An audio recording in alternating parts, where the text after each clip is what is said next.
Shalom, Boker Tov, everyone. Again, Yom Shishi, sixth day of the week. Shabbat is coming, and our minhag here, our custom, is on the day before Shabbat, the Sabbath, to take some time to reflect on what Shabbat means in this ongoing challenge. Rabbi Eric Solomon here in Raleigh, North Carolina. It's Friday, April 3rd. So I want to talk about Shabbat, as Shabbat begins the Sabbath this evening, and the Sabbath, par excellence, in addition to be written out beautifully in the Torah itself, as a day of rest, a day where God rested, where the world was complete, and there was nothing else to do but have a day of rest. The book that I return to all the time, and many of us return to, and you haven't read it yet, I highly recommend it, is The Sabbath by Abraham Joshua Heschel, who gloriously, it's a book, it's like a book of the Torah. It's worth going back and revisiting it regularly. Gloriously writes about the power and the spiritual uplift and the meaning, even the practical, of what it means to honor the Shabbat, to honor the Sabbath, not only for God, but also for us. And he says it in so many different ways, but just to give some examples in my own words here, paraphrasing, he said, 6 days of the week, the Torah says the mitzvah, Sheshet Yamim Taseh Malacha, or Tavod. 6 days you shall work is actually a mitzvah. It's a mitzvah to do malacha. Malacha is not just work in the sense of a job, although that's included. It's creative work. You could be retired and still be working. It doesn't matter. It's things that you do to generate, to be generative, to produce, whether that's a volunteer, whether that's, helping in certain ways, the way the world, you strive to produce something for the world, writing, speaking, volunteering, whatever, cooking. These are ways that in the world that we've given, and we're encouraged to do this. This is a mitzvah. It's a commandment, 6 days of the week, to produce something. But one day of the week, we're commanded to rest.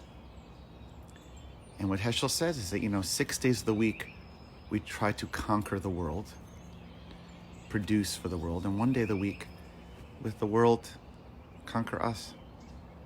6 days a week, we focus on the what. What can we do? What can we produce? What can we do? What the question really is about what or how.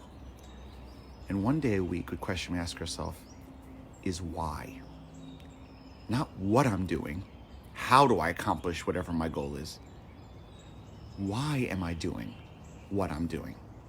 Is what I'm doing meaningful? Is what I'm doing helpful? Is what I'm doing important? Is this, it's a course corrective moment. It gives numerous examples. It's so beautiful. I highly, highly recommend it. Shabbat also, in this challenging moment, and I've mentioned this in an earlier teaching, but I'll bring it back. The first mitzvah, when we're leaving Egypt, of course, the Passover story, we finally get free. We go through the Sea of Reeds, the Yam Suf, Kriyat Yam Suf, and we're wandering the desert. The first mitzvah is to make a calendar, to set the months. HaChodesh Hazeh. And why would that be? Rabbis ask. The first thing we need to establish after being slaves is a sense that we are in control of our own time. That our time is not dominated by some king or external, but we choose how times can be followed. All the more important in this challenging time to take a time for a Sabbath. And I'm a traditionalist. I'm down with traditional Shabbat dinner and turning off electronics and all that stuff. You know it. But I want to say for anyone, whatever you want Sabbath to be, it needs to be different than the rest of the week. Take this time.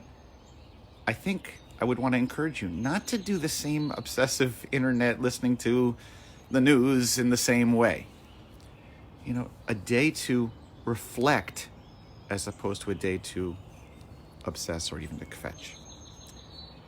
It's about controlling and coming back in touch with the calendar we choose as opposed to the calendar chosen for us. Another thing that Heschel says, and it's so beautifully, is 6 days he wouldn't say it this way. It's about the kvetch. It's about the complaint. What's wrong with the world? What we need to correct, what we need to change. And by the way, I love that instinct. That is just an amazing human desire for most of us to see the world and see what's wrong and what needs to be corrected. This has been, a source, you might say, of American success or even Jewish innovation, ingenuity, is the ability to say there's something in this world that needs tikkun, needs repair, and we're going to go out and do something about it. And that's important 6 days a week. But 1 day a week, we focus not on what's wrong with the world, but what's right with the world. And what we can be grateful for. And perhaps what we can appreciate. And perhaps what we overlook. Because we're so busy rushing, or thinking, or growing, or pushing, that we don't take in, what the blessings are. 6 days a week for what's wrong, 1 day a week for gratitude. 6 days a week for asking the world to be more, or even asking God for more. 1 day a week for saying, what are the blessings in what already is? What am I grateful for in what I already have? One of the powerful things about this crisis, so much Torah in this. We didn't ask for it. But this crisis is affecting everyone. Doesn't matter how much money you have, how big your house is, where you live in the world, basically. It affects everyone. Now, it's true, if you have more resources, perhaps, this is accentuating the stratification of those who have less. Medical care support, those who have less focus from, those who came into this with challenges, financial vulnerability, or physical weakness. It is being exacerbated, but at the same time, it's universal, it's democratic, and that anyone can get this disease and anyone can be affected by it. Those under quarantine, it doesn't say only those with this income under quarantine. Everybody is at stay at home in a state or area. So then it's upon all of us to really think about the classic Pirkei Avot teaching, who is wealthy, Ezehu Ashir, the one that is Sameach Bechelko, or Chelka, the one who is happy with his or her portion. It's not about having the most.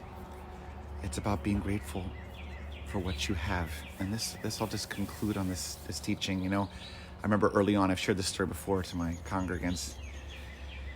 In North Carolina 15 years ago, I had a congregant who was a teenager who was having a surgery for, it was serious, it was significant, but it was not life-threatening. And it was taking place at UNC Hospital in Chapel Hill, one of our wonderful hospitals here. And I went to go visit the family and the teenage girl in particular after the surgery was complete. It was successful. She was just rehabilitating, and because she was a teenager, she was in a section of UNC Hospital, and I had just gotten here 15 years ago.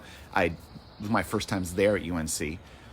And I still was learning just the map of the place. It's a large hospital. Those who have been there know this medical center.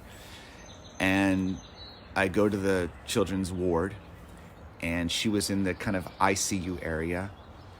And as I'm going up and I'm walking through, and it's beautiful, they've set up beautifully. When the children's area, for those that know, it's got, sweet, first of all, the people, the beautiful neshama, the beautiful soulfulness and kindness, the menschlichkeit, and is beautiful. And they have art, and, it creates an atmosphere that is, beautiful for children. Certainly try to soothe them. But I was walking through and trying to find the number for this congregant's place to offer a prayer, to say Misha Berach, etc. I was looking forward to it. As I'm walking through, I'm walking past rooms where you're seeing babies, children that are clearly suffering from cancer, children that are intubated, parents, grandparents in waiting rooms, hysterical. And eventually, when I actually made it to the room for this teenager, I actually went, it was actually behind a curtain. It was a room, it was a curtain, I guess it's the ICU, it's the part where you kind of pull a curtain aside. And they had told me this room, it was confusing, curtains are, it's not always easy to identify. and I pulled the curtain slightly aside, just to basically say I'm here, and it wasn't the right one. I felt terrible, and I just peeked in literally for like a glance. It was a child that was like in a coma, I guess, 3 or 4 years old. And the family, you could see in their eyes, it was devastating. And by the time I found and I closed it and said, I'm sorry, they were understanding. To visit the family, they were upset. It was not pleasant. She was recovering. She had bandages. One of the first things they said to me was, Rabbi, being in this ward, this section of the hospital, it's been such a blessing. It's a blessing, what do you mean? You've been healed. He said, we realized that while we were scared, we are scared. While this has been hard, but we've realized that our chelek, our portion, we're grateful for what we have, even with our suffering. There's so much more suffering in the world. And so Shabbat is that kind of time. It's a time to say, our portion is not easy right now. Nobody's having it easy right now. Nobody. Medical workers right now, frontline people, all of us, seniors, people with medical conditions, people who've lost their jobs. This isn't easy. The fear. But Shabbat is a time to say, amidst all of that, it's not denying it, amidst all of that, what can I be appreciative for? A beautiful day, a beautiful sunrise, the love of family and friends, just taking a breath. That we're perhaps one step closer to being out of quarantine.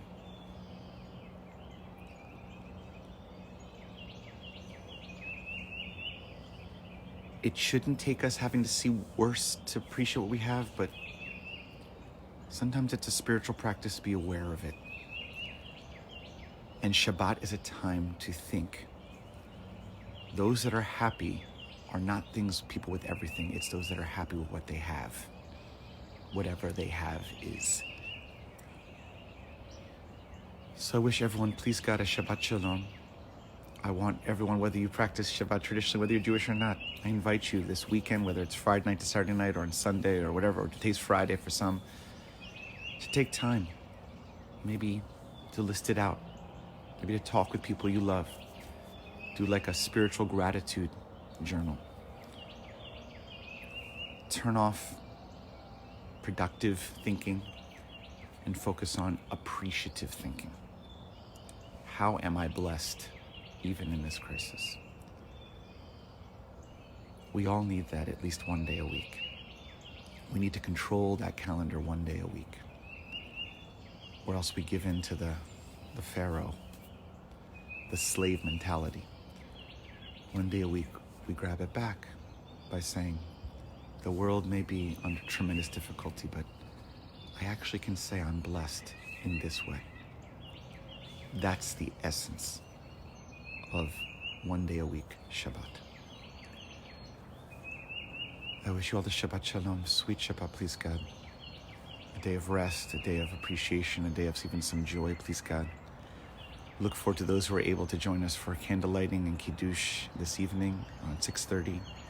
And actually, I'm sorry, slicha, not tonight. Sorry, tonight we're going to be leading a service, Shabbat Mishpacha, a family service, the shul live streamed, as well as Shabbat morning. And then tomorrow night, around 8:30, we'll make Havdalah, the end of Shabbat together. So not candle lighting, I'm sorry.